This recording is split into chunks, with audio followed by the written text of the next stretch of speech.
And the other thing I think politically that, again, I don't want to go too deeply into this on a short podcast, is John Roberts, the Chief Justice of the Supreme Court, is very aware of the role of the court in history. He's been deferential to Trump, and that's also part of the philosophy of being conservative. You let the president do what the president can do. But I believe Roberts is looking for a case to draw a line because Trump has been passing boundaries. That's who he is. That's who he was as a businessman. That's who he is as a president. He will go past any boundary until you stop him. And I personally think Roberts was looking for a good place to draw a line, and I think this is the best place.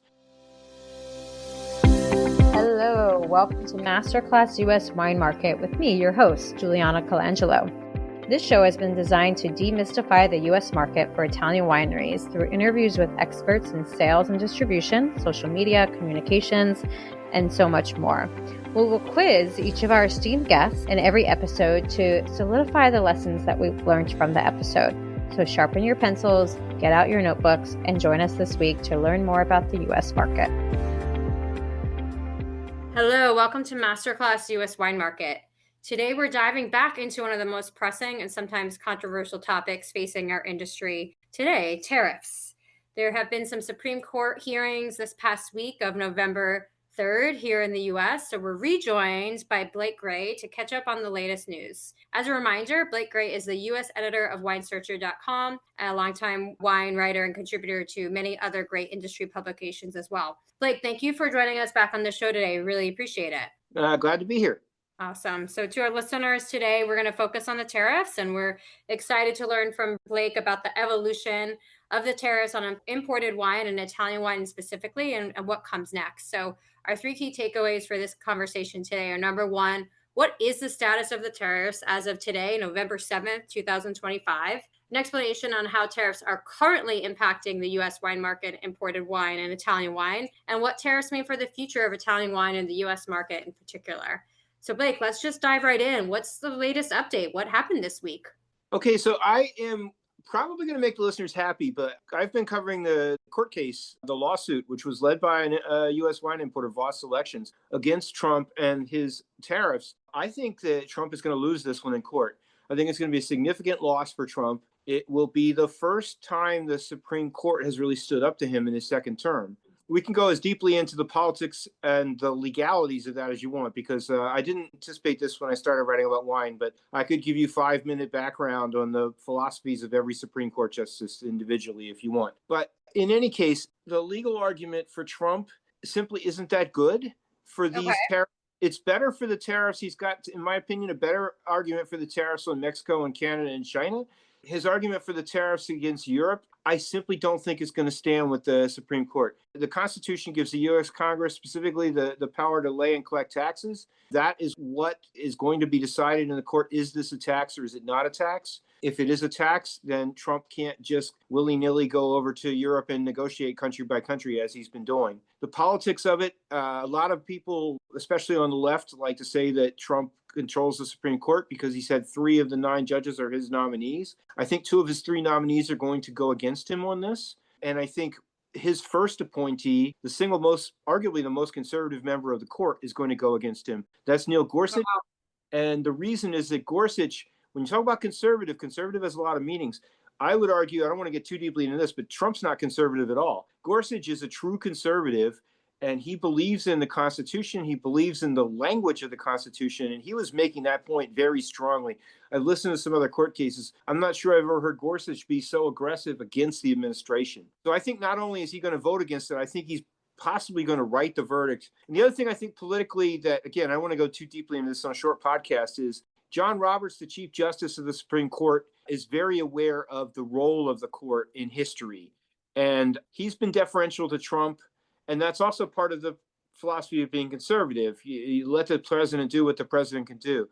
But I believe Roberts is looking for a case to draw a line because Trump has been passing boundaries. That's who he is. That's who he was as a businessman. That's who he is as a president. He will go past any boundary until you stop him.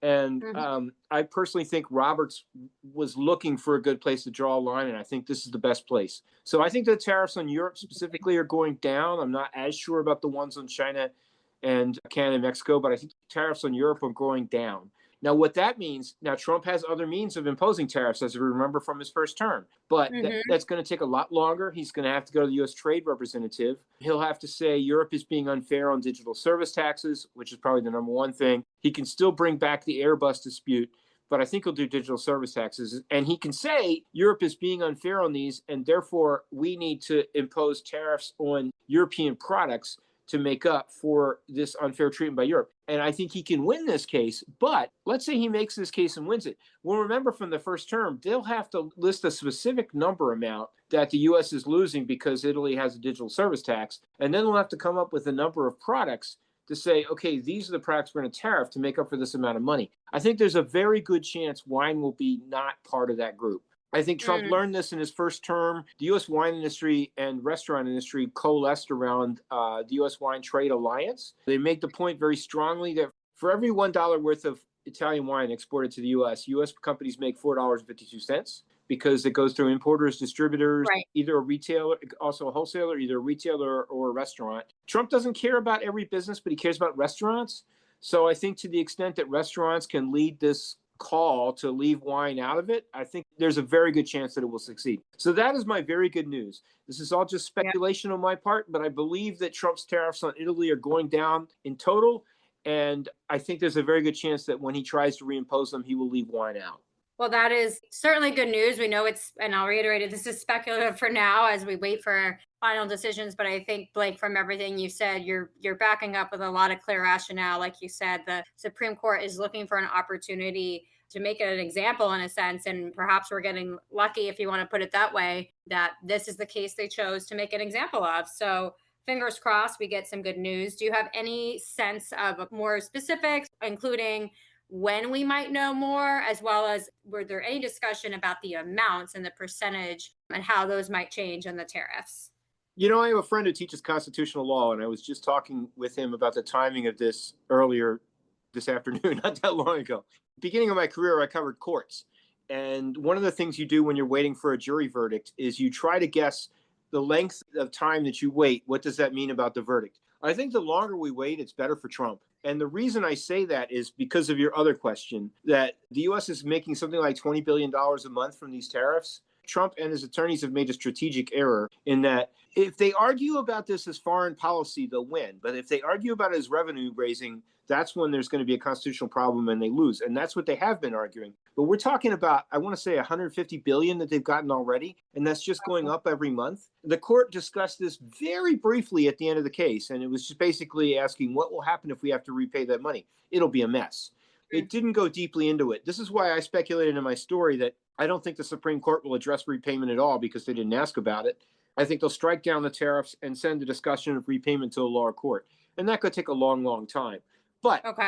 where this impacts on when the verdict comes out and what I just said about juries taking a long time, the court has to be aware about this 20 billion a month and the fact that the mess gets bigger every month. So if they're going to rule against Trump, I think they're going to want to do it relatively quickly. Now, my friend on the constitutional law professor says a couple things. For one, this would definitely go deeper than you want to go, but we both agree. He agrees with me that on which judges are going to vote which way. Where he gets deeper in the woods than I would is their legal reasoning. And that's always an issue with the Supreme Court. He thinks it's possible that we both think that 6-3, Trump's tariffs are going down, but he thinks it's possible there'll be as many as 3 separate opinions for why the tariff should go down. And if that happens, it'll take longer.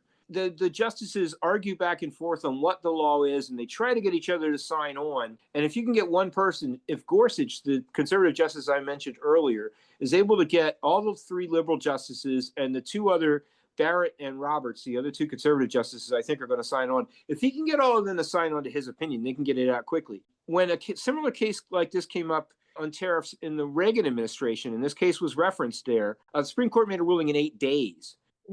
Because it was important and they moved on it right away.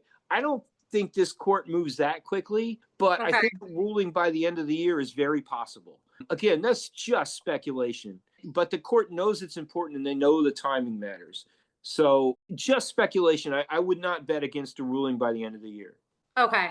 All right. So we're still looking at some waiting time and speculation, but overall, we're feeling generally positive that there will be some repeal, at least a partial, if not full, I mean, repeal of the tariffs that have been put in place against imported wine and from Italy specifically, of course.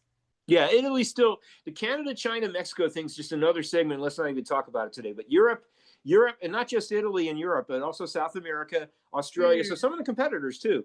All these right. tariffs, South Africa, everything except for Canada, China, and Mexico, I think is going down. All right. Well, that's certainly hopeful news. Blake, let's talk a little bit more about Italy specifically. When we spoke a month and a half ago, you mentioned, the unique role Italy has to play in this tariff situation, considering the relationship between Giorgia Meloni and Trump. So, any further thoughts on the Italy-US relationship as it relates to tariffs and, in the state we're in now?